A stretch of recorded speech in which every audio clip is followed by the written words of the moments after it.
Halo teman-teman semua, salam asah diri. Kali ini, asah diri akan memberikan pelatihan problem solving kepada teman-teman Kementerian Kebijakan Daerah BMKM IPB. Di sini, teman-teman asah diri sedang melakukan briefing, kira-kira apa saja ya yang akan teman-teman asah diri berikan kepada teman-teman BMKM IPB.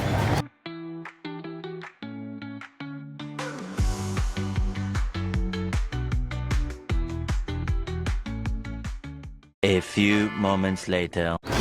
Selagi menunggu teman-teman BMKM datang, asah diri sedang melakukan persiapan teknis nih teman-teman.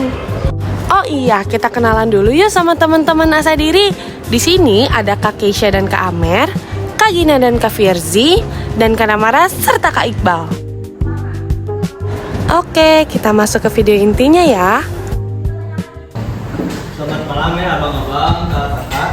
Jadi izin minta waktunya sedikit untuk kita menunaikan ya tugas proyek based learning kami di mata kuliah manajemen sumber daya manusia.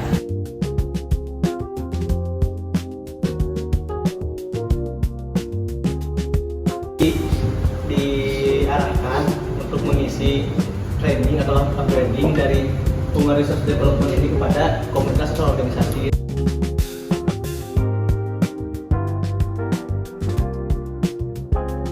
Yang pertama, saat mendesain organisasi, itu teman-teman jangan salah dalam menentukan masalah.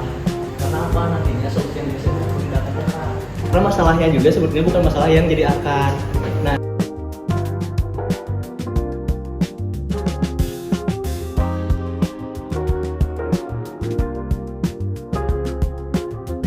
di scan ada beberapa soal, itu dari skala 1 sampai 5. Nanti biar kita tahu seberapa teman-teman ngerti tentang problem solving atau pemecahan masalah.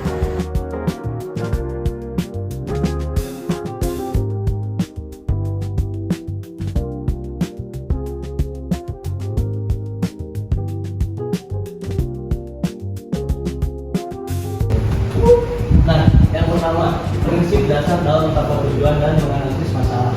Nah, sebelum kita jauh dalam menganalisis masalah, kita harus memetakan dulu apa yang menjadi goals kita.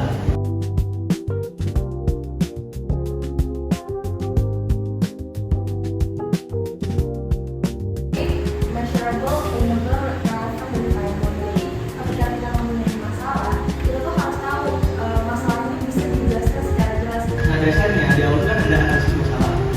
Nah, gimana caranya biar kita dapat sampai ujung permasalahan? Misal isu kemacetan misalkan. Oh, karena jadwal tidak diikuti dan seterusnya gitu.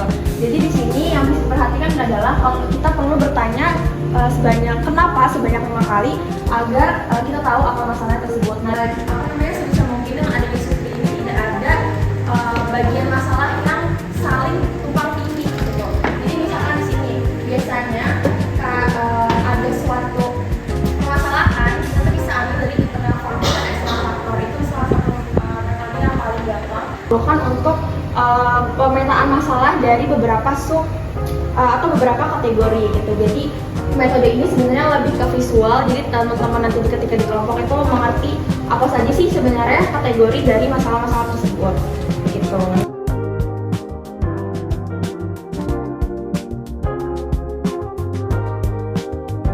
Masalah sederhana dan tujuan masalah dengan banyak sebab.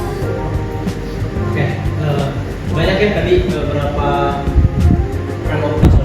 Oh kita melihat ada 3 jalan, bidang ini, bidang itu. Tapi kita nggak bisa berdeskripsikan. Nah itu kita bakal sulit. Menurut namanya kita bikin inovasi ataupun bikin satu solusi yang mana itu akan menyelesaikan berbagai problem yang ada.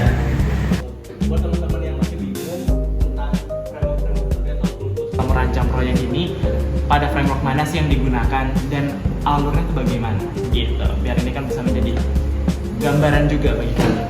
Oke. Tadi kan kita ngomongin terkait 5 voice ya, dan kalau kita ngomongin sebuah lingkup itu kenapa sih harus menggunakan 5 voice, dan kalau kita ngomongin itu kan artinya besar ya, kenapa kita hanya berpatok di wise, kenapa nggak kita pakai 5 wise satu hal untuk mendasar, karena kan itu mencakup apa, siapa, bagaimana, dan juga kapan permasalahan tersebut terjadi. Jadi kenapa kita lebih baik menggunakan 5 voice dibandingkan 5 voice.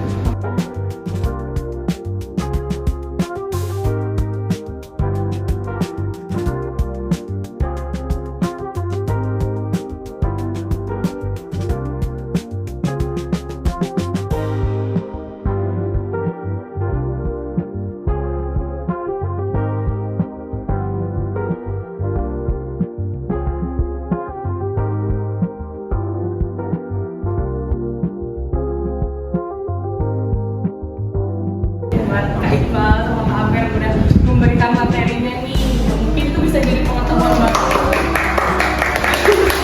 Dan mungkin memperjelas pengetahuan teman-teman tentang materi yang ada. Juga wawasan juga buat teman-teman yang ada di organisasi BMKM ini ya kan, di setiap lomba ataupun di kuliah juga bisa terpakai dengan ilmu yang didapatkan. Dan mungkin ya, jangan terlalu lama, terlalu malam kita mulai sedikit aja, sedikit. Mendeskripsikan lah apa itu kuncinya. Yang benar juga ntar membenarkan apa itu kuncinya speaking ini, oke? Satu kepala, mulut, ya. Oke. Satu kuping, satu kepala, satu mulut, kuping. Namanya speaking itu sebetulnya merujuk pada kata peraturannya sendiri, yaitu satu kunci gitu ya. Kebetulan pas saya terakhir agak ngeleng dikit gitu. Jadi udah mau ikutan seru-seruan bareng kita, mungkin dibalikin lagi ke Kak Iqbal sama Kak Amel. Terima kasih semua. Baik, menjadi evaluasi bagi kita bisa lebih baik ke depannya. Dan semoga apa yang jadi pertemuan kita hari ini itu jadi satu dampak besar untuk depan. Terima kasih ya Bang.